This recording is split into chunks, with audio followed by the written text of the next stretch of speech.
Hey guys, welcome back to my YouTube channel invest my way. आज हम लोग समझेंगे सागर सीमेंट्स लिमिटेड के बारे में कि इस स्टॉक में जो 5% की जो गिरावट है, लगभग 6% की गिरावट, 5.90% की यहाँ पे गिरावट है। तो इस स्टॉक्स में खरीदारी करना चाहिए या नहीं चाहिए वो समझेंगे, और कंपनी में गिरावट का कारण क्या है वो भी हम लोग समझेंगे। तो सबसे पहले देख सकते हैं कंपनी में गिरावट तो अच्छी खासी हुई है, लगभग 6%। आखिर इतनी बड़ी गिरावट का कारण क्या है? क्या है आखिर वो हम लोग समझें। तो सबसे बड़ा कारण क्या है? इस कंपनी का क्वार्टरली रिजल्ट। इस कंपनी का क्वार्टरली रिजल्ट बड़ी खराब आया है कि देख सकते हैं पिछला क्वार्टर भी ये नेगेटिव में था। ठीक है, अगर देखा जाए तो पिछले क्वार्टर में ये पॉजिटिव में 7 करोड़ और इस बार -44 करोड़। तो यही कारण है कि इस शेयर में अच्छी खासी लगभग 6% की गिरावट हुई है। अब हम लोग समझेंगे कि इसका ये स्टॉक कहाँ तक हम यहाँ पर जा सकता है वो समझेंगे। ठीक है, तो सबसे पहली बात है कि टेक्निकली अगर देखा जाए यहाँ पर तो ये स्टॉक कहाँ तक जा सकता है। इस लेवल में पहले भी आ चुका है, यहाँ सपोर्ट ले चुका है।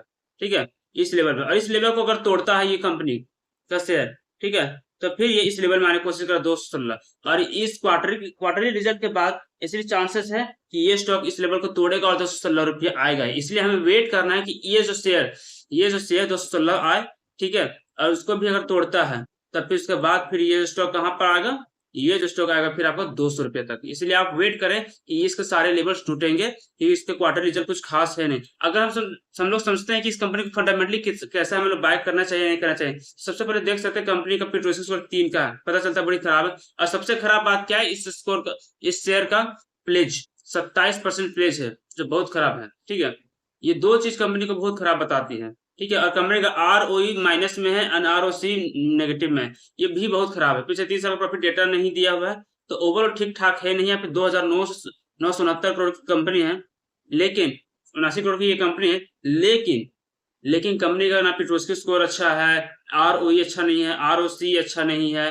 ठीक है, और प्लेज भी है। ये 4 नेगेटिव चीज हैं जो बता रहे कि आप इस स्टॉक से थोड़ा सा दूर रहें। ठीक है, अगर कंपनी की हम लोग बैलेंस शीट की बात करें तो पिछला साल कंपनी का कितना था?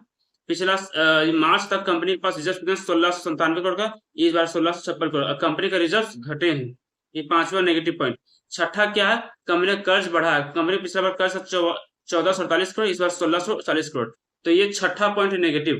ठीक है, तो सबसे सबसे बड़ी बात यहाँ पे यही है कि हमें ऐसे स्टॉक से थोड़ा सा बच के रहना चाहिए, क्योंकि यहाँ पे रिजर्व घट रहे हैं, कर्ज बढ़ रहा है, ROE और ROC नेगेटिव में है।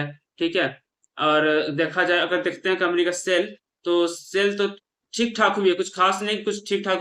पिछले बार से भी कम हुई सेल। ठीक है, पिछले बार से कंपनी का सेल गिरा हुआ है, कंपनी नेगेटिव में है। तो ओवरऑल जान लीजिए आप ऐसे स्टॉक से थोड़ा सा बच के रहे जिसके फंडामेंटल्स खराब हैं। जब तक ये कंपनी अच्छी खासी यहाँ कमा के नहीं दिखाएगी, तब तक हमें ऐसे कंपनी से थोड़ा सा बच के रहना चाहिए। अगर आपके पास पहले से है तो आप होल्ड करें, लेकिन अगर आप इन्वेस्ट करना चाहते हैं थोड़ा सोच समझ के इन्वेस्ट करें, क्योंकि कंपनी फंडामेंटल्स कुछ ठीक नहीं है। अगर मेरी जानकारी आपको अच्छी लगी है तो मेरे चैनल को लाइक और सब्सक्राइब करना बिल्कुल भी ना भूलें। थैंक